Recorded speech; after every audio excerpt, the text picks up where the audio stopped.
Nuova tromba d'aria avvistata in laguna tra Venezia e Murano. Queste le immagini girate con un telefonino verso mezzogiorno e poi postate su Twitter da uno dei molti residenti preoccupato dall'inquietante colonna scura. Anche questo nuovo fenomeno atmosferico fortunatamente si è esaurito nel giro di pochi minuti, mantenendosi al largo delle isole. Qualche giorno fa casi simili erano stati segnalati tra Chioggia e Pellestrina. Nel giugno 2012 un fortissimo tornado si era abbattuto su Sant'Elena e sulle isole di Sant'Erasmo e della Certosa, provocando ingenti danni.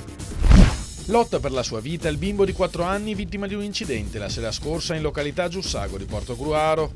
Il piccolo sarebbe entrato nel capanno degli attrezzi del nonno per esplorare l'ambiente, finendo bloccato in mezzo alla ruota di ferro del carro agricolo con cui forse stava giocando. Il bimbo è stato portato di corsa al pronto soccorso di Portogruaro dal padre e poi trasferito in elicottero al reparto di terapia intensiva pediatrica dell'ospedale di Padova. Operato durante la notte, le sue condizioni restano gravi. Folle blitz di un gruppo di animalisti contro un allevamento di visoni di Fiesso, già altre volte nel mirino di questi pericolosi fanatici.